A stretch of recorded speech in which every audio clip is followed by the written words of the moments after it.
Hopbox. At some point, I wanted to make this like an actual homebrewing channel, not unboxing Hopboxes. And I even thought last week, like, oh shit, I've got a problem. This is the sign of a problem. This is my hop freezer. There's a few cans of hops in there. Just a few. And not all of them are cans. There's bags in that basket underneath those shredded carrots. Bags here. More in the bags here. Oh, and there's even some cans down there. Yeah, I've got a problem. So I'm going to brew something here very soon, but I haven't had a chance. So, first off, the stuff on top. We have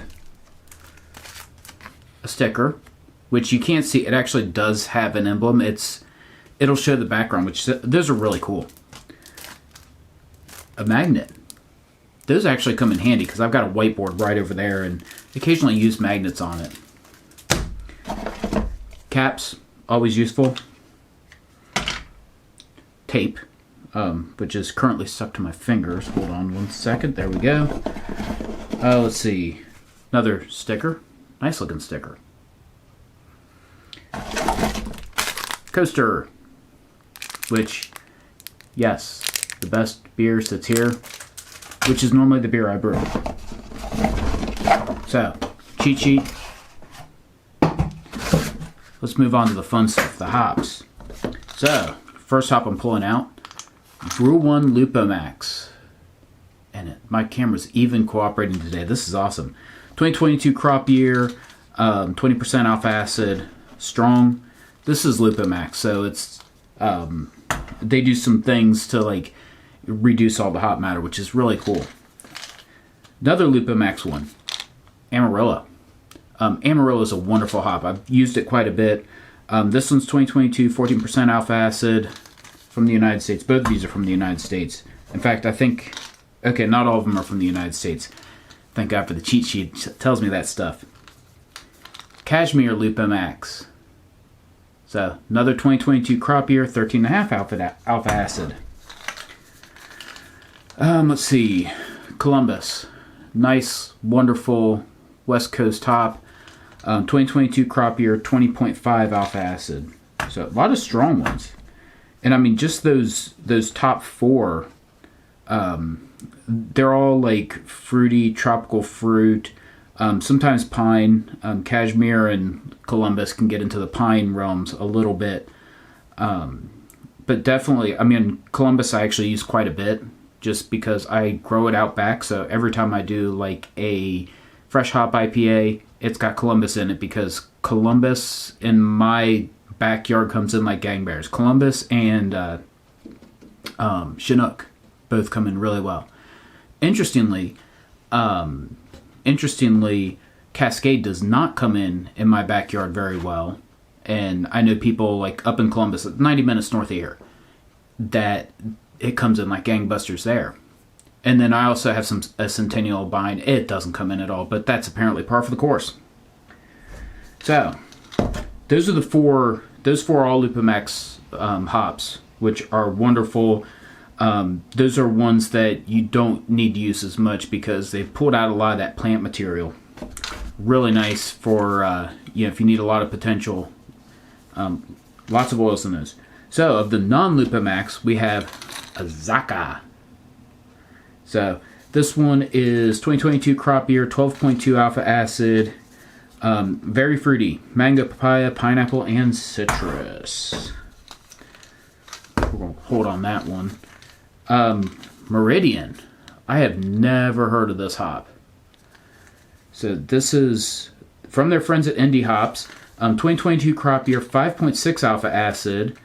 And let's see, Meridian is not as bold and brash, but still fruit forward with tropical fruit and berries. That does sound really good. Let's see, Mackenzie, which I don't think I've heard of. There we go. This is from their friends at West Coast Top Rating. 2022 crop year, 13% alpha acid. Brand new variety out of Oregon that feels like classic Chinook or Centennial. Sounds like I had to do a West Coast IPA. And then finally, Motir. I don't know if I'm pronouncing that right. Come on. It may decide to focus. Of course, it waits till the very last one to decide to, like... There we go. So, yeah, Motir. This one's out of New Zealand. 2022 crop year, 19.5% alpha acid. Big with tropical fruit, passion fruit, and grapefruit. So, yeah. I really need to brew an IPA. And that will hopefully be my next video, because Lord knows I am running out of space to put hop cans, and I'm going to use up like 4 or 5 on the next IPA. Just like I'm going to dry hop the hell out of it. So, anyway, hops are cool. Cheers. Hold the phone, I ain't done yet.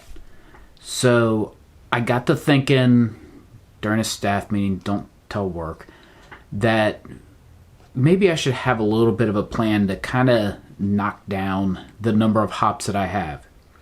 So I thought about it, and I was already planning on an IPA that used, just in the last 5 minutes, some Comet and HBC 586. I've used HBC 586 before. It's pretty good.